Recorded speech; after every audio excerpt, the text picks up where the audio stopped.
bem? Fico feliz que você tenha vindo assistir essa palestra. Meu nome é Felipe dos Santos, eu sou Master Coach. E antes que você me pergunte o que é um Master Coach, a palavrinha do momento, coaching, cara, o que é isso? Estou ouvindo isso em todo lugar, o que é isso? Eu vou te explicar. O coach nada mais é que um cara que estuda para fazer com que você se autodesenvolva. E por que a palavra autodesenvolva? Porque é você que se desenvolve. Tá? É muito específico quando a gente fala do desenvolvimento e do autodesenvolvimento, porque o autodesenvolvimento depende só de você. Só que assim, a partir do momento que a gente começa a tentar crescer, evoluir com os nossos próprios pensamentos, a coisa começa a ficar embolada, né? Não é tão simples assim. Um coach, ele senta com você para tirar você do ponto A, de onde você está hoje, para chegar num ponto B, onde você quer chegar. Então, quando você senta numa mesa de processo de coaching, é basicamente para pegar um profissional que consiga colocar no carretel todo aquele seu pensamento que até então estava embolorado, sabe? Tipo, que até agora você não conseguia tirar, colocar ele de maneira mais prática e fazer você trabalhar, agir em cima daquilo que você quer, tá? Então, essa palestra é para falar com você sobre um assunto muito específico. A gente não consegue agir nesse mundo sem a gente saber lidar com pessoas. E para lidar com pessoas, você vai falar para mim, eu vim assistir essa palestra porque eu estava querendo fazer um processo de empreendedorismo e gestão. O que eu vou fazer assistindo uma palestra de 1 hora de um cara que quer falar comigo sobre aprender a lidar com pessoas? Só que, gente, deixa eu explicar uma coisa para vocês. Empreendedorismo é saber trabalhar com o próximo. Ninguém cresce sozinho. E a partir do momento que ninguém cresce sozinho, você precisa aprender a trabalhar de uma maneira que a gente chama de horizontal. Por que a maneira horizontal é diferente de uma maneira vertical? Porque vertical significa hierarquia. É de baixo para cima ou de cima para baixo. E não é disso que a gente está falando. A gente está falando de uma coisa chamada horizontalidade. Lá você não é chefe ou subordinado de alguém, lá você é par. E esses pares é que constroem coisas e fazem as coisas evoluir. Lógico, cada um tem sua função, às vezes a função de um é maior do que a outra, mas ainda assim é uma horizontalidade. Pode perguntar para a pessoa que está junto com você nesse projeto, nessa ideia mirabolante que de repente você teve, que provavelmente vai dar certo, porque você sabe que vai dar certo. Só que essa palestra, ela chama Se Eu Fosse Você, a arte de se colocar no lugar do outro. Cara, isso aqui não é algo natural, com que algumas pessoas nascem e outras não. Isso aqui é desenvolvimento. E você só consegue se colocar no lugar do outro no momento em que você começa a sentir as emoções das outras pessoas. Cara, a gente já fala que é tão difícil sentir as nossas emoções, imagina sentir a dos outros. E o lance é que a gente tem um talento natural para criar conflitos desnecessários. Por que a gente faz isso? Quantas vezes você já não saiu do trabalho e percebeu que talvez você tivesse ficado irritado porque alguém está querendo te ferrar? Fala ferrar ou sacanear, para não falar uma palavra piorzinha, porque senão isso aqui vai ter que ser censurado. E, né, vamos querer ficar colocando censura num negócio que é tão bacana. Seguinte, conflitos, eles são potencialidades de desenvolvimento. Só que nem todos. Existem conflitos que servem só para te atrapalhar, outros para você crescer. E conflito só acontece com uma pessoa para outra, tá? Não dá para acontecer conflito sozinho. Então, se envolve outra pessoa, as duas vão se desenvolver, ok? Só que a gente tem mania de criar conflitos desnecessários. Quando a gente não sabe se colocar no lugar do outro, a vida vai fazer isso da maneira mais difícil para a gente. Sabe aquela vez que você se falou assim, caramba, se eu tivesse dado ouvido para aquela pessoa, ou se eu tivesse visto aquilo que ele apontou, eu não estava passando por isso aqui agora? Ou aquela outra pessoa que é bem esperta, bem sacana, que vira e fala assim, eu te avisei. Essa pessoa, ela está falando que em algum momento ela colocou um ponto de vista com o qual você não concordava, certo? Então, é provável que analisar as possibilidades antes da M acontecer é o melhor caminho, concorda? Então, nesse ponto, se colocar no lugar do outro é conseguir enxergar o que essa pessoa está enxergando que você não está enxergando. Será que você está certo? Será que ele está certo? Será que os dois estão errados? De repente ninguém está certo e vai ter que ter uma terceira pessoa para poder dizer, cara, é assim que tem que fazer? E quando a gente fala sobre se colocar no lugar do outro, vou falar pra você, cara, é fácil fazer isso. Só que não, tá?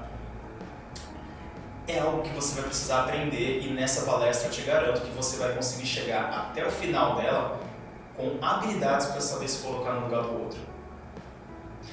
Lembra dos filmes que você já deve ter assistido? Se Eu Fosse Você, Sexta-feira Muito Louca, esses filmes que falam sobre troca de corpos, sabe?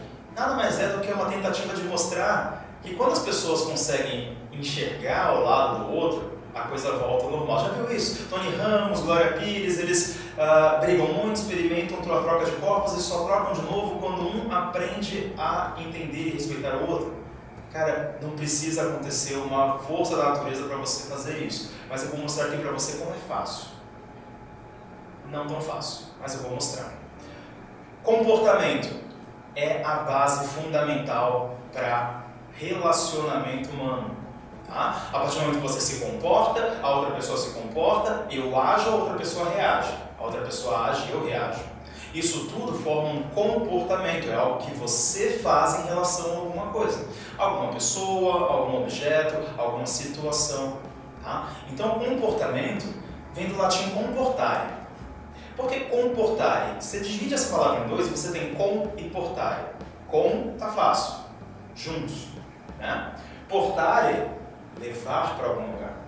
Então, a partir do momento que eu faço a reunião e o transporte de gestos e palavras minhas para alguém ou para algum lugar, eu estou me comportando.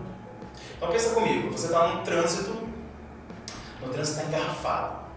Para quem é de São Paulo, você pegou a Rebouças e a gente sabe que a Rebouças não foi feita para ser livre, a Rebouças foi feita para engarrafar. Né? E aí chegamos lá na Rebouças, estamos com um monte de carro na nossa frente, você sabe que você não vai sair dali por mais de 10, 12 minutos, o Waze já te avisou, tempo de engarrafamento, 15 minutos. Mas você começa a buzinar. Começa a buzinar o carro da frente. E você sabe que ele não vai sair voando. A gente queria que os carros fossem voando, mas eles ainda não voam. Então assim, o que você está fazendo buzinando? Você sabe que não vai dar em nada, mas você se comportou, você reagiu àquilo que te incomodou. Então é uma reunião e um transporte de gestos e palavras, pior ainda se você estiver xingando alguém, você está se comportando em relação àquilo, tá? E isso basicamente, esse conjunto de ações e reações que você vai fazendo forma uma conduta. Então eu ouvi falar da palavra conduta. A gente normalmente associa a conduta com uma coisa nobre, né? Com boa conduta, né? O prisioneiro teve boa conduta e foi libertado da prisão.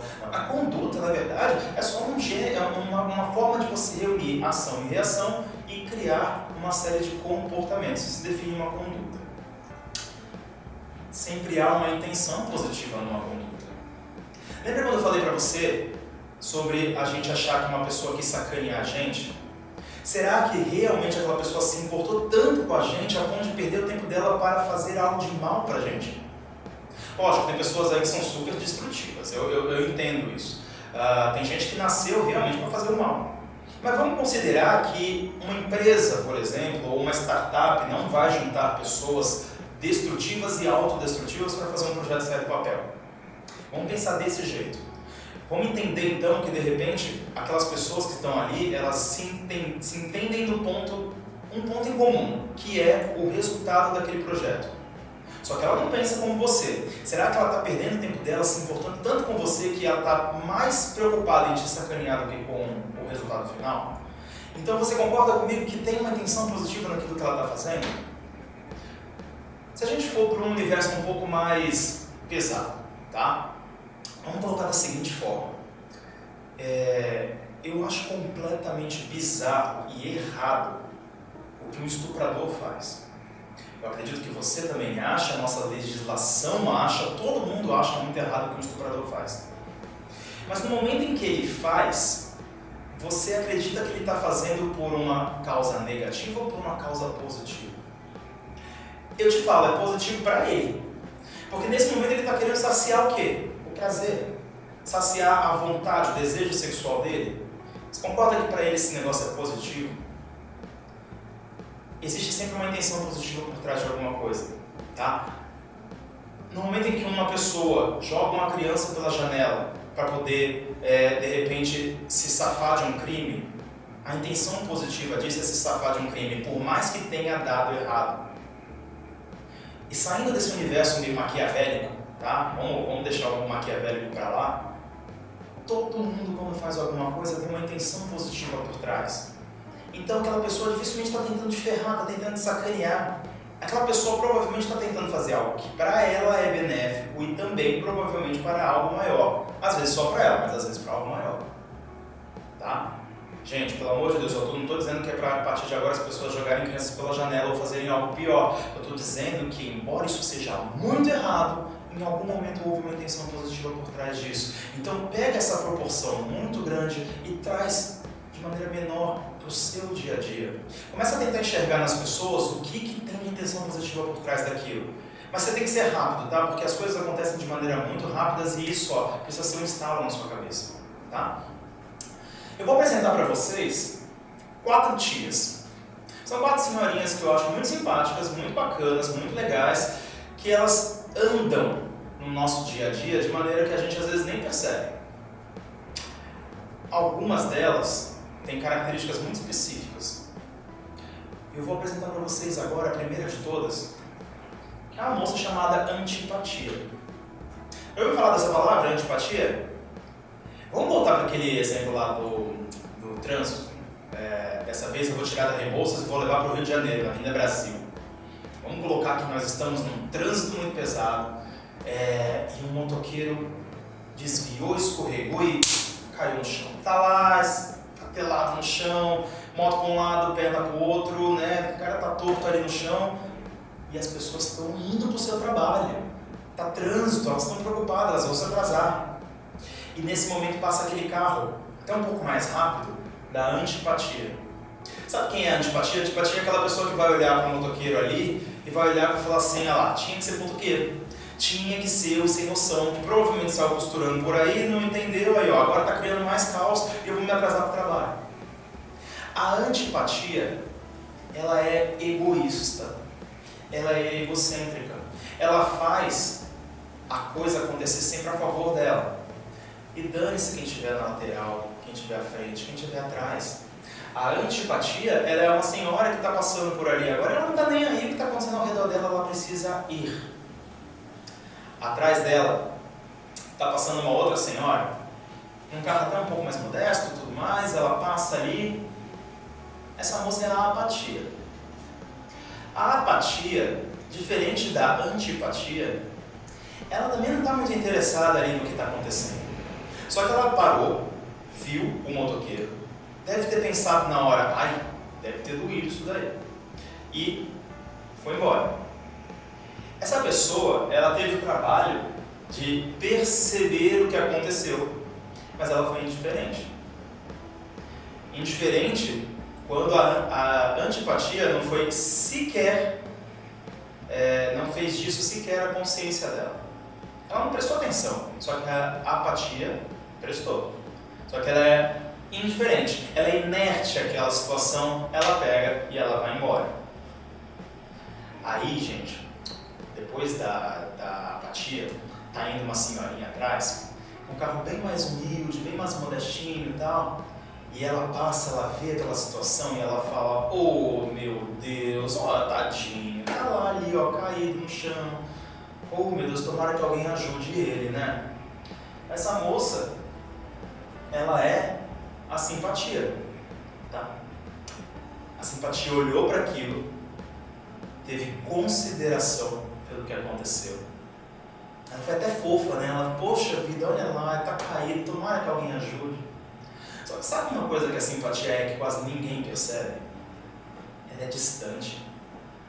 A simpatia, ela não está muito preocupada em resolver aquilo lá. Ela está preocupada em ser educada o suficiente para poder prestar algum tipo de consciência para aquilo.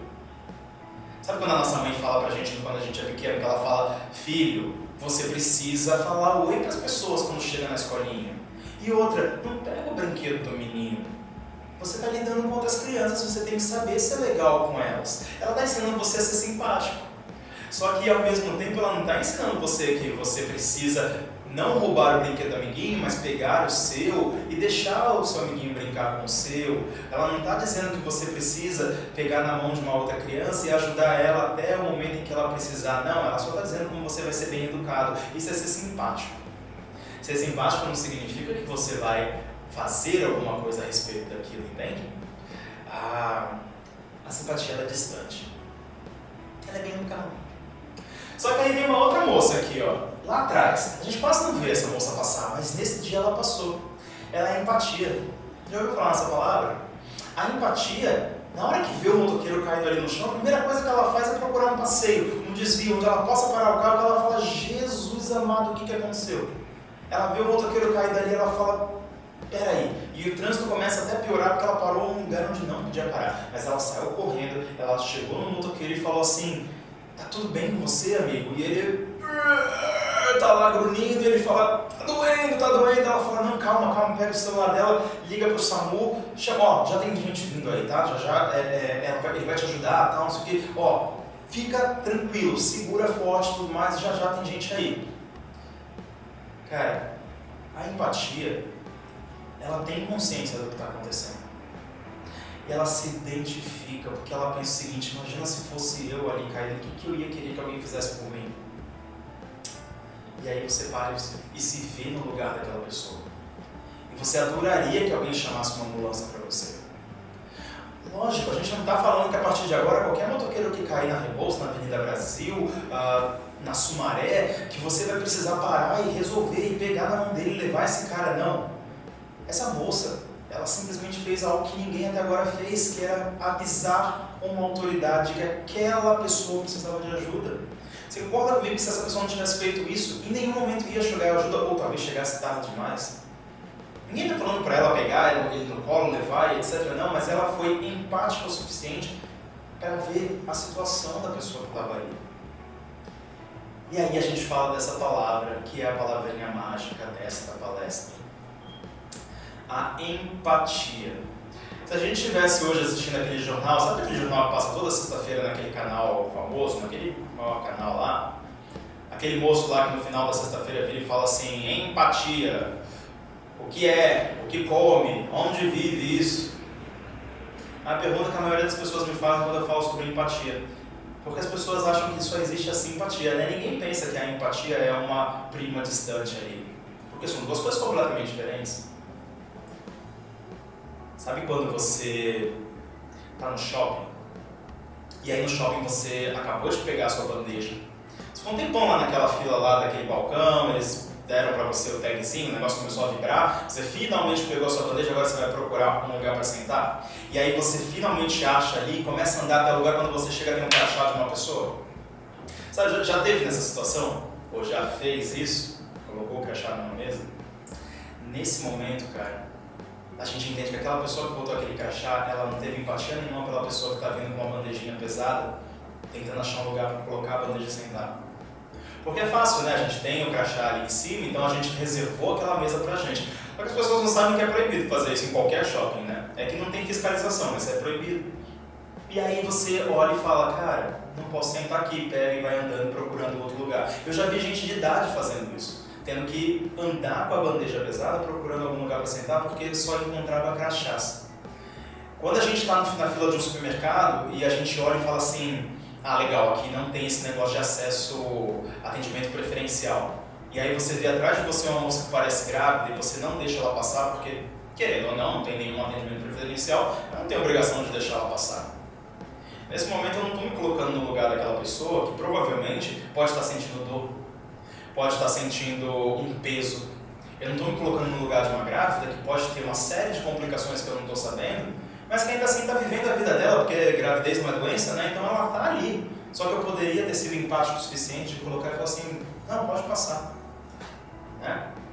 Quando eu viro e falo pro cara assim, que acabou de deixar cair um negócio no chão, eu falo, pô amigo, caiu um negócio ali, ele fala, deixa, senão não tem trabalho pro faxineiro.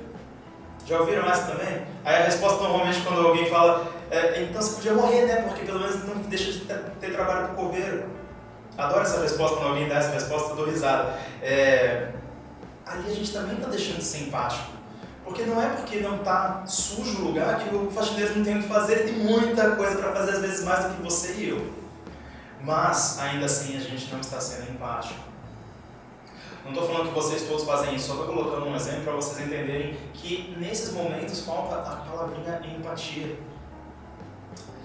E aí, vamos fazer de conta que nesse momento o slide da minha palestra caiu para algum lado. Vamos fingir que estava em pé e nesse momento ele caiu, tombou. Se eu tiver que dizer para vocês exatamente que número é esse aqui, você, meu amigo ou minha amiga, que número você diria que é esse aqui agora?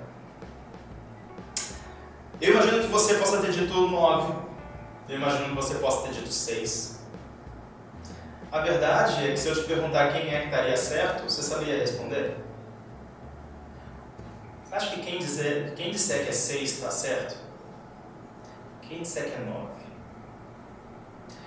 Concorda comigo que depende do ponto de vista? Se você fizer assim com a sua cabeça, você vai enxergar um número, correto? Pode fazer, eu não estou nem vendo. Pode fazer. Se você fizer assim, você vai ver outro número, correto? É tudo uma questão de ponto de vista. E nenhum dos dois estão errados, porque se você está olhando de um jeito e o outro está olhando de outro, os dois estão certos, correto? Ou de repente os dois estão errados, porque às vezes o jeito de olhar esperado era de um e o outro está olhando de um jeito completamente diferente. Só que aí eu respondo para vocês então que a empatia é a capacidade psicológica da gente tentar compreender os sentimentos, as emoções e os pontos de vista das outras pessoas. Legal, por que você virou a cabeça para um lado e viu 6? Por que ele virou a cabeça para o outro e viu 9? O que fez ele virar a cabeça para o outro lado? Deve ter tido um motivo, certo? Será que o motivo dele é diferente do seu? Será que é mais correto que o seu? Trouxe para vocês o gatinho Hugo aqui, eu que coloquei o nome dele de Hugo, eu achei que tinha cara de Hugo. O gatinho veio aqui para dizer para vocês que o mais importante na comunicação é ouvir o que não está sendo dito. Sabe por que eu trouxe o bichinho aqui? Eu não sei se você tem um gatinho ou um cachorro na sua casa. E eu vou colocar os dois só, não vou colocar uma tartaruga, um papagaio, um coelho, um hamster, porque é mais difícil de perceber o que eu estou querendo passar para você. Mas eu não sei se você tem um gatinho ou se você tem um cachorro. Mas no momento em que seu gato ou seu cachorro começa a fazer algum gesto parecido, o que você vai dizer que ele está querendo? Provavelmente vai dizer que ele está com fome, ou que ele está querendo colo, ou ele está querendo brincar. Só que ele não verbalizou nada para você. Como é que você chegou a essa conclusão? Eu vou te falar. A gente chegou nessa conclusão porque a gente tem um dom natural de querer cuidar dos bichinhos. Ou pelo menos a grande maioria, que tem bichinho em casa. A gente não tem isso com pessoas, sabia? A gente não tem esse natural de querer cuidar das outras pessoas. Isso é desenvolvido, isso é um hábito. Normalmente ligado a algum tipo de sentimento amoroso, afeto e etc. que a gente tem desde o dia que a gente nasceu, com mãe, pai, irmão, irmã, ou com alguém que a gente conheceu e que desenvolveu esse afeto. Só que, atenção, com os bichinhos a gente não tem medo de que eles nos magoem, de que eles nos frustrem. Sabe o jogo da vida? Já viu aquele jogo da vida, o banco imobiliário, esses joguinhos que a gente tinha de tabuleiro, e nesse momento eu estou entregando a minha idade, mas já viu aquele negócio que você joga o dado e ele fala assim, volte 3 passos, ou volte 3 casas, e aí depois você vai avançar uma, aí depois sai o dado, você volta mais 4 casas, e depois você avança mais 2. Tem gente que dá mais passos para trás do que para frente para lidar com pessoas. E é assim, é normal, isso é completamente aceitável. Por quê? Porque a gente tem escudos, barreiras, a gente tem traumas, experiências com outras pessoas que já fizeram coisas parecidas e frustraram a gente, magoaram a gente não quer passar por isso de novo. E a gente sabe que o bichinho não vai fazer isso, né? Então as pessoas tendem a se defender das outras pessoas, é ok, normal. Só que às vezes a gente precisa quebrar um pouquinho isso para poder enxergar o outro lado. Então é perigoso a gente ficar sempre na defensiva. Às vezes tem sim que avançar uma casa, 2 casas. Eu vou tirar o gatinho, infelizmente, mas assim, quem quiser eu mando por e-mail o gatinho depois para vocês ficarem vendo na tela. Você põe de protetor de tela. Eu vou perguntar para vocês uma coisa. Vocês sabem ouvir? Que vocês escutam, eu sei que vocês escutam. Você sabe ouvir? Porque ouvir é aquilo... Eu vou trazer o gatinho então de novo. Ouvir é entender aquilo que se quer dizer, a intenção, não só o que eu ouvi, mas o que eu entendi, o que eu compreendi. Tá? Se eu viro para uma namorada minha, ou se você vira para um cônjuge, parceiro seu e etc. e fala, gostei do seu cabelo, o que eu quero dizer com isso? Só que eu gostei do cabelo dela? Eu estou dizendo com isso que eu reparo nela. Eu estou dizendo com isso que eu reconheci o esforço que ela fez para aquele cabelo ficar bonito. Eu estou querendo dizer que eu me importo com ela. Nada disso foi verbalizado, mas tudo isso estava no que não era dito. Então eu te pergunto, você sabe ouvir? Eu vou passar para vocês agora um trecho de um vídeo, é um filme da Erin Brockovich, aquele filme que a Julia Roberts fez. Tem um momento muito específico desse vídeo que tem a clareza do que eu estou falando agora para vocês entenderem. Vamos lá? Great. Now, and guess who's on the cover of Los Angeles Lawyer magazine? Talk to you later, baby. Bye.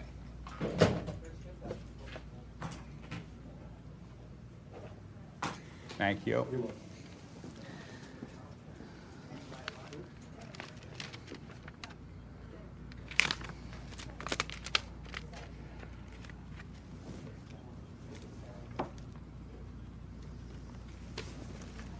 Well, I would rather walk her through this in person. You know, there's some things I want to show her, visual aids and documents and stuff. So if you could just tell her I won't take up too much of her time. Right. Well, it's a little more complicated than Hinckley, so let me do that. Well, tell her I'm not a lawyer. That may help. Great. Why don't you just give me the address now, just in case? Okay. Mm-hmm. All right. Thanks so much. Bye. Oh, what's up? I have your bonus check. Oh, but, yeah. Now, I want you to be prepared. The figure's not exactly what we discussed. Why not? Because after careful consideration, I felt that figure was not appropriate. Although you may not agree, you have to trust my experience and Trust? judgment. You want me to trust you? Do me a favor, Ed. Don't use big words you don't understand. It's a complicated issue, Erin. You're not I did a qualified job. lawyer. You should reward me accordingly. It's not complicated. You know what? That is the fucking problem. All you lawyers do is complicate situations that aren't complicated. Do you know why people think all lawyers are backstabbing, blood-sucking scumbags? Because they are. And you know, I cannot believe that you were doing this to me now when I'm up to my ass in Kettleman plaintiffs, which, by the way, looks like it's going to be double the amount that we had in Hinckley. And you expect me to go out there, leave my kids to be looked after by strangers, knock on doors, get these people to trust you with their lives, and the whole time you're screwing me. I want you to know something, Ed. It is not about the number. It is about the way my work is valued in this firm. It's about how no matter what I do, you're not...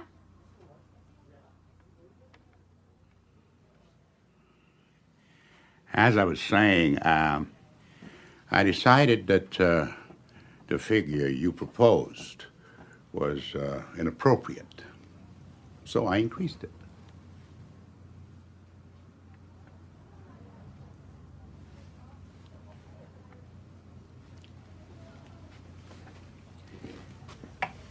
Do they teach beauty queens how to apologize?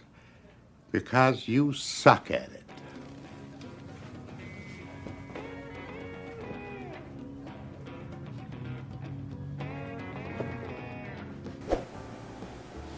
E aí você tem aquela boca aberta e ali, no momento que ela tenta falar alguma coisa, ela não sai. Sabe por que não sai? Porque eu acho que todo mundo aqui já deve ter passado por uma situação onde falou demais além do que devia falar. Você é da época que a Coca-Cola colocava antigamente lá no topo do prédio, escrito bem grande assim, beba a Coca-Cola? Lembra? Neon assim, piscando e etc. Você é do tempo disso?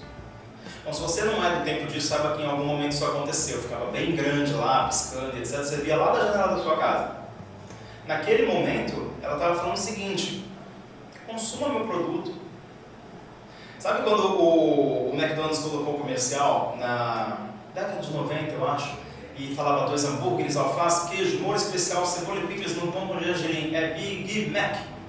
Lembra disso? Estava falando o seguinte para você, olha para o meu produto. Aí hoje você para e olha que a Coca-Cola coloca comerciais sempre com gente sorrindo, feliz e etc, com o nome Viva o Lado Bom da Vida.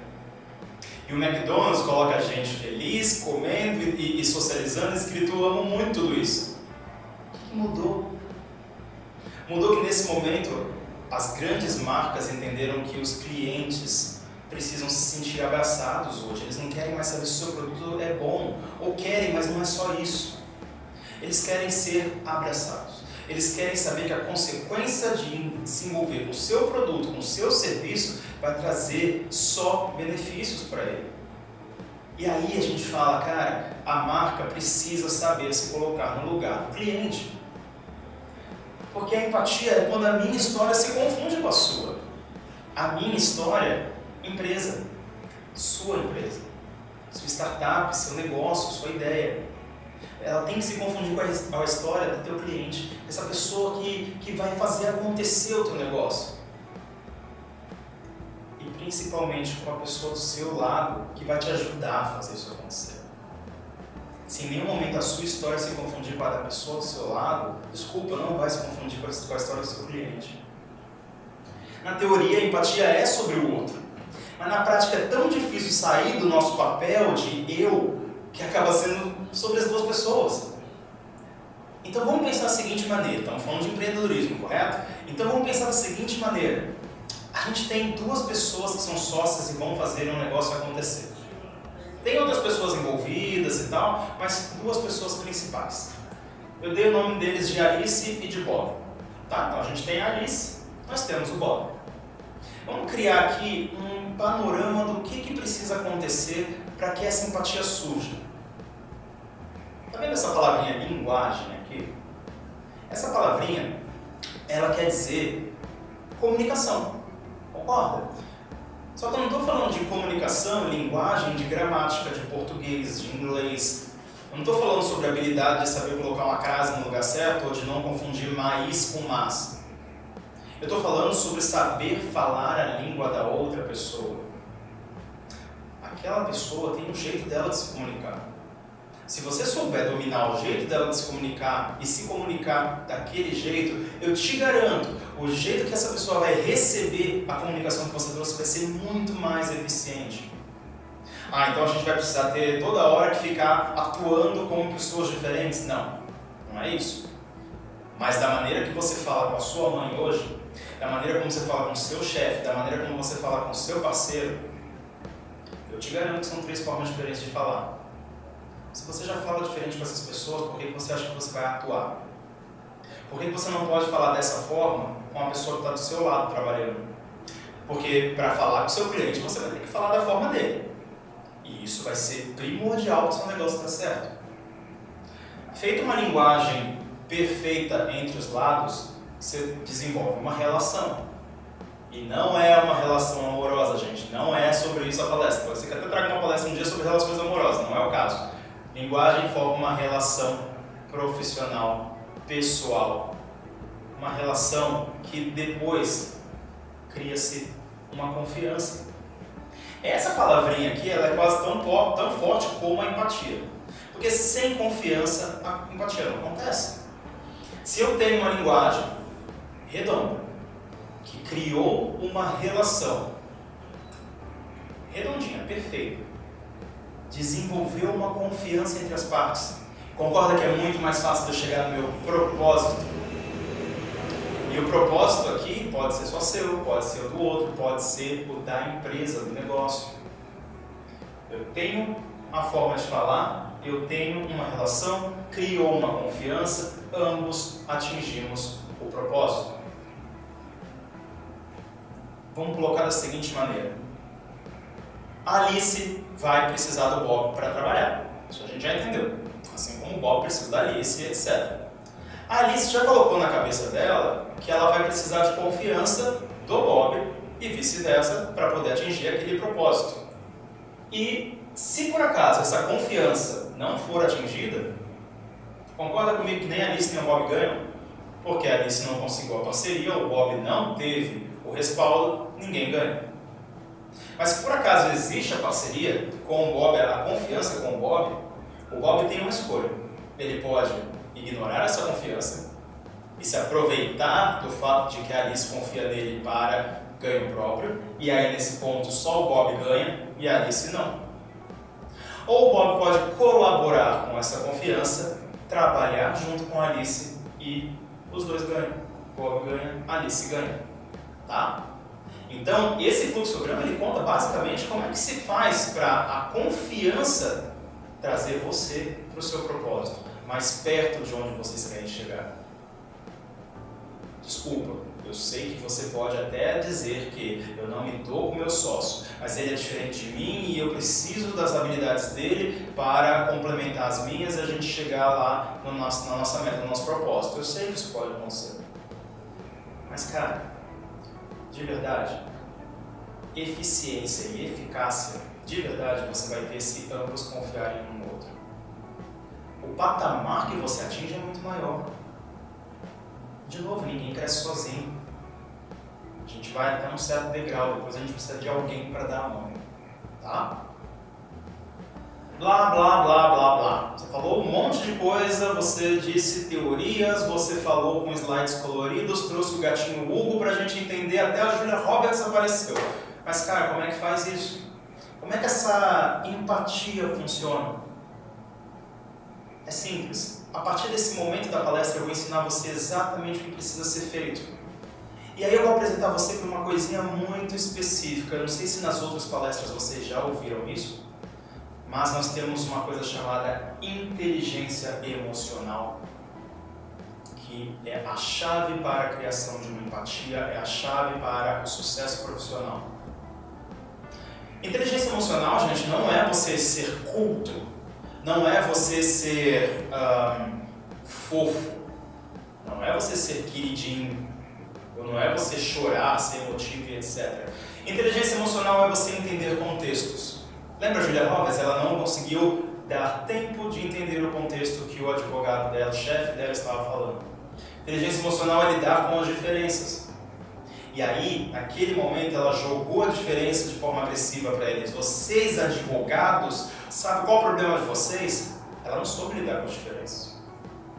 Navegar nas emoções, que eu até vou explicar mais tarde, mas eu gosto de falar bem antes aqui, que navegar nas emoções, para mim, na verdade, é mergulhar aí de cabeça. E não julgar tão depressa. Que foi basicamente o que aconteceu no vídeo que a gente assistiu agora.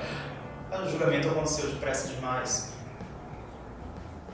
Então, de novo, não é ser amável, não é ser emocional, não é ser culto. Inteligência emocional é você ter postura de profissional e de pessoa para conseguir lidar com as suas emoções e as emoções dos outros. Mas principalmente as suas. Que a gente fica pensando assim, não, eu sei lidar com as minhas emoções e etc. E aí você se pega chorando quando você não sabia que iria chorar. Você se pega bravo demais quando não imaginava que pudesse ficar tão bravo com uma situação. Você se pega dando risada de uma coisa e você fala, ai Jesus, por que eu estou rindo? Inteligência emocional é saber sim quando as suas emoções aparecem e o que pegar de melhor nelas. Então vamos entender cada um desses itens que nós colocamos aqui. Agora você já sabe que inteligência emocional é basicamente pegar cada uma das suas emoções e entender o melhor de cada uma delas. Como é que você pode usar cada uma delas. Quais são os 4 passos? Primeiro de todos, entender contextos. Quando a gente viu o vídeo da Julia Roberts, a Erin Brockovich, conversando com o chefe dela, nós tínhamos ali 4 pontos específicos no conflito que estava acontecendo. Nós tínhamos eu, que é o comunicador, que é a Julia Roberts. Essa pessoa, esse eu, esse comunicador, ele é uma das pontas do conflito. Nenhum conflito começa sem que tenha alguém que o inicie, que tenha um comunicador.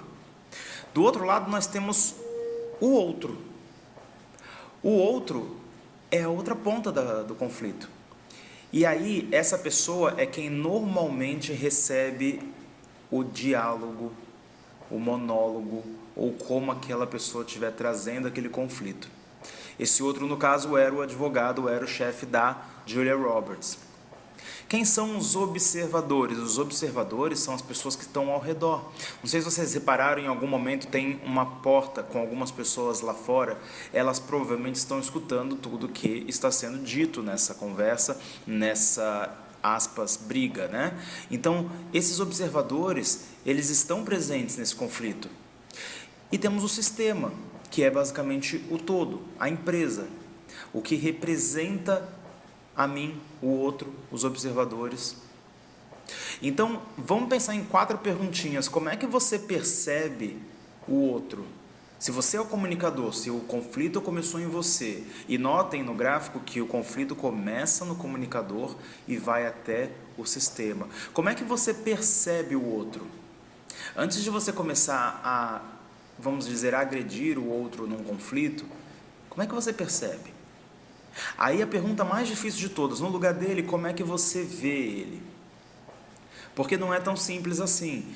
Se a gente for parar para pensar como que você veria a situação nos olhos do outro, você precisa abandonar basicamente as suas crenças, os seus valores, os seus princípios, numa fração de segundos para conseguir compreender o porquê que aquela pessoa tomou a atitude que tomou, teve o comportamento que teve ou disse aquilo que disse. Tem vezes que nós fazemos exercícios para fazer com que as pessoas enxerguem a situação pelos olhos dos outros e leva-se quase 20, 30 minutos para que a pessoa consiga abandonar completamente aquele vício de enxergar as coisas só da forma dela, para que ela consiga enxergar o outro. Então é a pergunta mais difícil de entender o contexto, mas com o tempo isso vai ficando mais fácil, tá? E aí a pergunta, como os outros estão vendo isso? Será que a partir do momento que eu e o outro estamos nos conflitando, será que as pessoas que estão ao nosso redor são impactadas com isso? Será que, vamos supor que elas são os nossos colaboradores, nossos subordinados, será que eles vão se doar quando na verdade nós não estamos nos doando, quando nós estamos conflitando? Será que eles vão achar que vale a pena suar a camisa por uma empresa no qual as duas pontas principais estão simplesmente se atacando? E a última pergunta que envolve o sistema, qual que seria a solução ideal? O que essa empresa espera que você, o outro e os observadores façam a respeito desse conflito?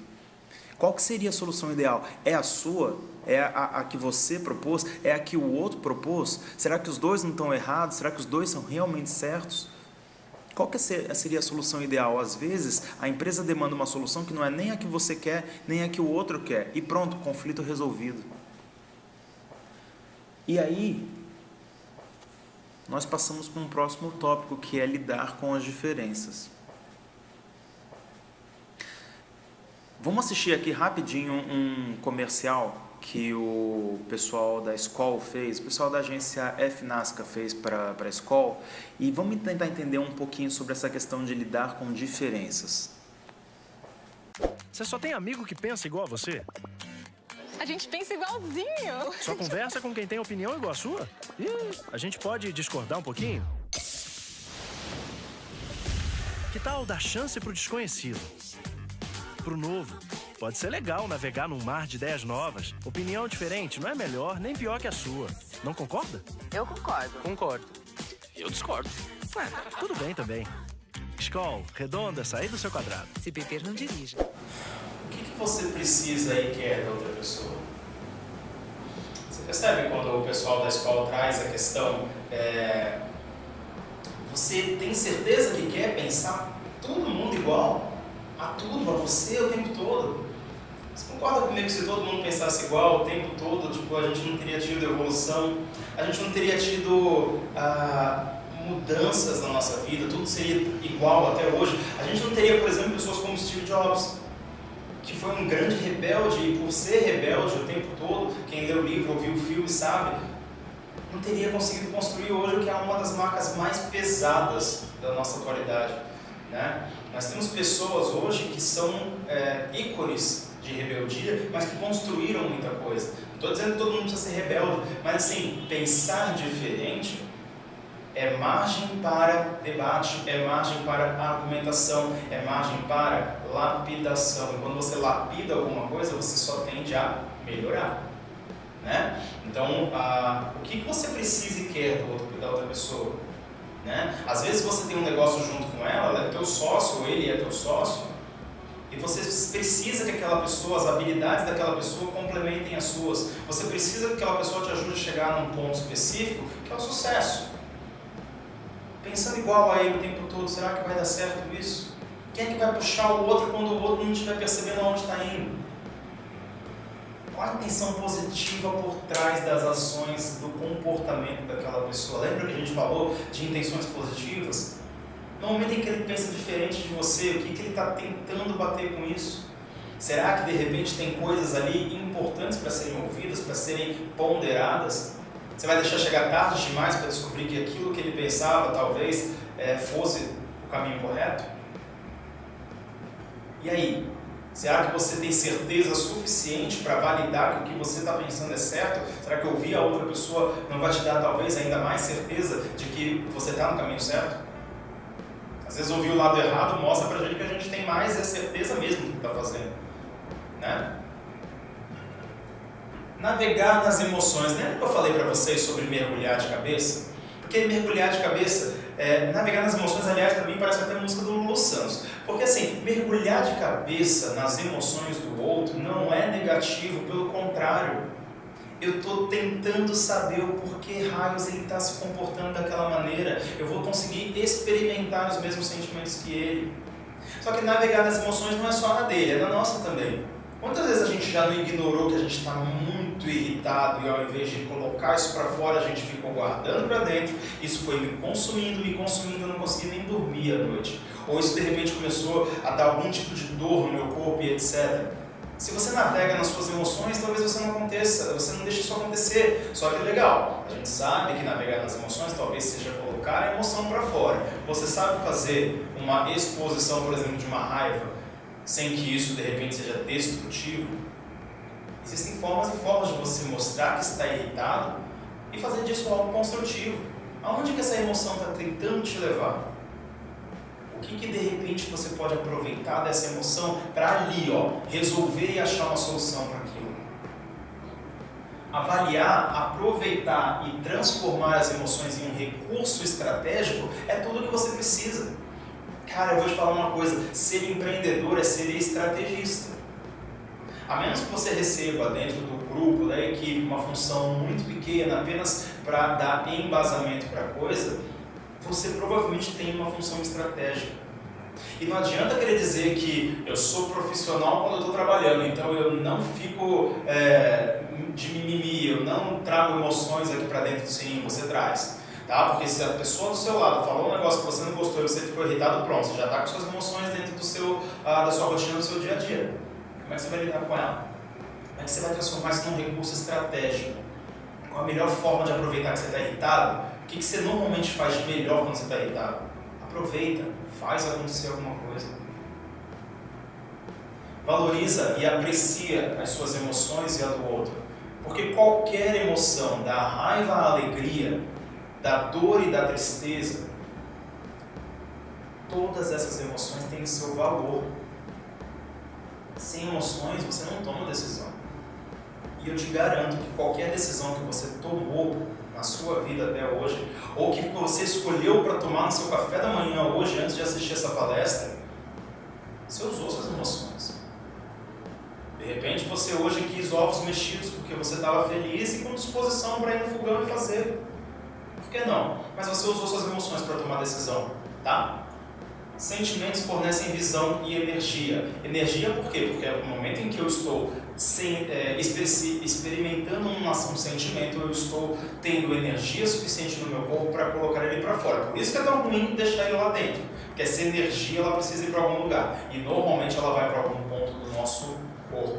Tá? Então, sentimentos fornecem visão e energia. E visão não é visão dos olhos, tá, gente? A gente está falando de visão horizonte. Porque o que é aquele pedaço de papel que fica na parede da sua empresa? Está lá, missão, visão e valores.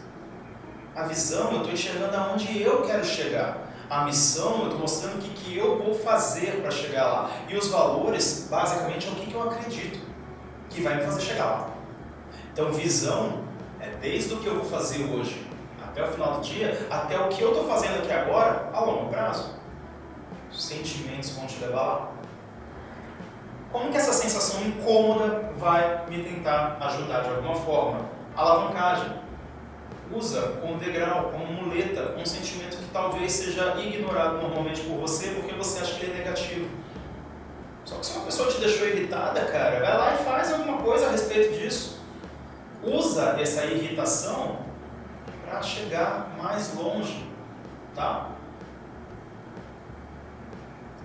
Tá vendo esses caras aqui? Esses caras, melhor do que ninguém, navegaram nas emoções deles. Isso aqui é uma série que a gente tinha, acho que na Netflix até pouco tempo. Foram 2 temporadas dele, chamada Sense8. Eram 8 caras que descobriram uma habilidade e se colocaram um no corpo do outro, em partes distantes do mundo. E ali eles não estavam aproveitando que estavam no corpo de uma pessoa para fazer alguma coisa, não. Eles estavam tendo que lidar com as emoções uns dos outros. Muito bacana. Navegar nas emoções aqui é saber que ponto de vista é um conjunto de coisas que não pode ser ignorado. Pontos de vista são filtros, suposições, valores, crenças e estratégia de pensamento. Quando eu tenho filtro, eu tenho que entender o seguinte: o que eu tive que filtrar daquela situação para ter um pensamento a respeito? O que eu tive que supor que está acontecendo para ter um pensamento sobre aquilo? O que eu tenho de valor? O que me guia na minha vida para eu entender que eu tive aquele pensamento? O que eu acredito? O que me fez acreditar tanto de maneira potencial como de maneira limitante que me fez ter aquele pensamento? E que estratégia que eu usei para chegar naquele pensamento? Parece muita coisa, mas isso aqui acontece assim, ó, num estalo na cabeça de uma pessoa. No momento em que eu tive um pensamento, uma opinião, um comportamento sobre alguma coisa, tudo isso daqui foi feito, tá? A gente vai falar sobre esses caras daqui a pouco. Eu quero trazer para vocês uma espécie de experimentação.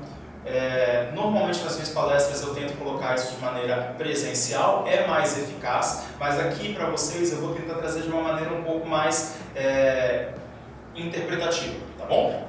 Então eu tenho 2 situações aqui. Eu tenho uma mulher que se arrumou para estar presente em algum lugar e eu tenho um cara que se arrumou bacana para estar em algum lugar.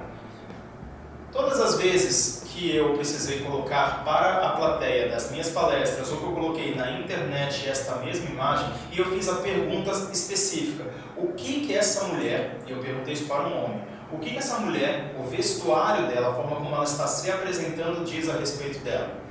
E eu perguntei para uma mulher, o que a forma como este rapaz está, a forma como ele está se vestindo, como ele está se apresentando, diz sobre ele? As respostas que eu recebi foram das mais variadas. Essas primeiras respostas que eu recebo sempre são: nossa, ela está linda, ela está elegante e eu estou vendo que ela deve ser muito vaidosa. E as mulheres respondem sobre ele: ah, ele é lindo, o cara é o deus do trovão. Ah, porque ele está muito bem vestido, melhor do que as outras pessoas aí. Aí a mágica acontece. Porque tem algumas pessoas que já dominam a empatia e elas trazem respostas da seguinte maneira: ah, porque esse salto alto aqui ela não deve ter conseguido ficar 10 minutos nele. Essa saia lápis contornando o corpo dela, provavelmente ela não deve ter conseguido nem se mexer para tirar essa foto. E essa meia com certeza deve ter escorrido. Meia fina escorre o tempo todo da perna da gente. E aí os caras viraram e falavam assim: meu, esse negócio aqui no calor deve estar sufocando, ele não deve estar conseguindo respirar. E provavelmente ele deve estar morrendo de calor com essa camisa, colete e gravata em cima dele. Essas respostas pegam a gente desprevenido porque a gente está acostumado a ver a coisa de maneira superficial. A gente não olha as coisas de maneira profunda. A gente tem essa mania e essa necessidade, e até para julgar mais rápido, não ter que ponderar, de olhar para as pessoas e achar que elas estão ok. E que às vezes elas têm intenção que na verdade elas nem têm. E gente, uma tela talvez seja a mais importante dessa apresentação. E não estou falando de gentileza gerar gentileza, porque essa seria óbvio demais, e acho que hoje em dia todo mundo já sabe. Mas cada pessoa que você conhece, cara, ela está travando uma batalha que você desconhece.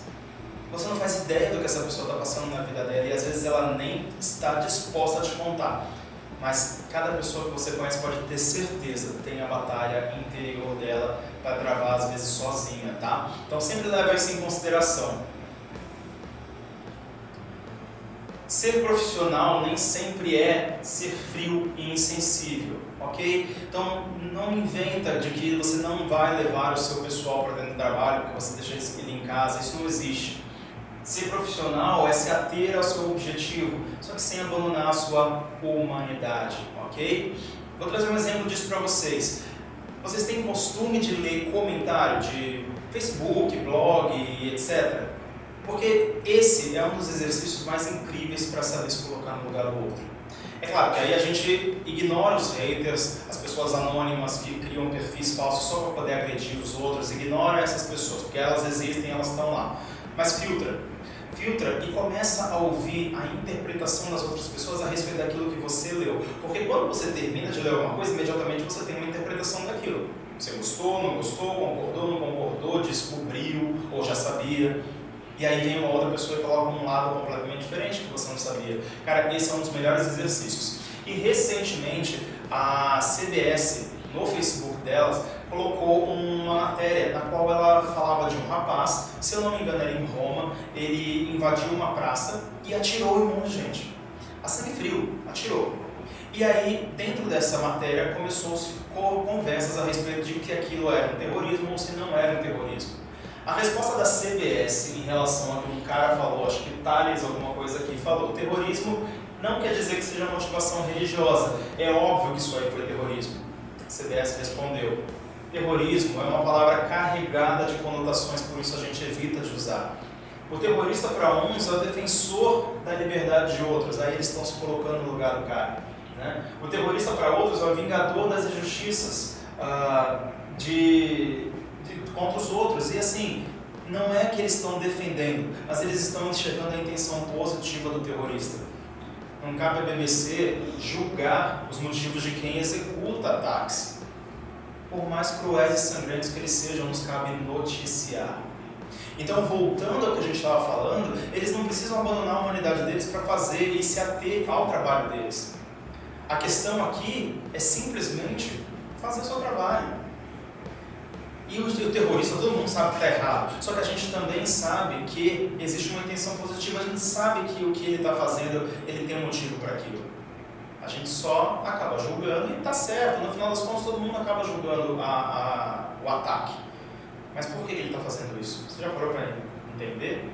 Entendendo, você começa a enxergar a origem disso tudo. E aí você se coloca no seu trabalho, enxergar como mudar isso. É interessante. Resumindo, para você daqui a pouco terminar o vídeo e sair saltitando e cantando a música de Ano Novo lá daquela emissora grandona. Não, pelo amor de Deus, não faz isso. Faz isso não, porque a gente aqui só quer que você entenda o que é se colocar no lugar do outro. Empatia é um sentimento mútuo, recíproco. Tá? A palavra mútuo aqui está querendo dizer reciprocidade. Só é empatia se houver troca, tá bom? Identificar-se de maneira aberta, sincera e sem crítica. Tem gente que se identifica, só que vira as costas e começa a falar mal do outro. Aí é complicado, porque você não está querendo empatia. Você está tomando consciência do que está acontecendo, mas você está criticando, você está destruindo aquilo que poderia ser algo construtivo, tá? Ao final, você tem uma resposta ou ação com muita consideração, ok? Então, gente, 3 indicações para vocês a respeito de empatia. Primeiro, O Poder da Empatia é um livro do Roman Pinaski, é muito bacana, tem o mesmo nome que o nome da palestra que foi dado aqui, a arte de se colocar no lugar do outro para transformar o mundo, não é só no ambiente de trabalho, mas no mundo. Tá? Being John Malkovich, um filme muito interessante sobre uma pessoa que numa empresa bastante apática e cinzenta descobre um andar que fica entre andares e lá tem uma porta. No momento em que ela abre essa porta, ela cai na cabeça do John Malkovich, o ator. E ali, a partir daquilo, outras pessoas têm acesso a essa porta e eles começam a identificar as emoções e sentimentos do próprio John Malkovich. E o Sense8, que a gente estava falando, aquela série da Netflix, que colocam 8 pessoas ao redor do mundo inteiro para descobrir que eles têm a habilidade de estar um no lugar do outro. E disso sai muita briga, muito momento feliz, cenas com um pouquinho mais de erotismo. É um seriado completo para quem quer entender sobre emoção, sobre relacionamento humano, tá bom? E não se esqueça, é legal sim às vezes olhar para o nosso próprio umbigo, só que por higiene, tá? Porque é impressionante quanto cabe de sujeira dentro desse umbigo aqui. Não deixa de olhar para o seu, tá bom? Eu agradeço muito. Meu nome é Felipe dos Santos, sou Master Coach. Se você quiser me procurar para a gente ter uma sessão de coaching experimental, por favor, me procura. A gente vai acertar um dia e vai ser totalmente de graça.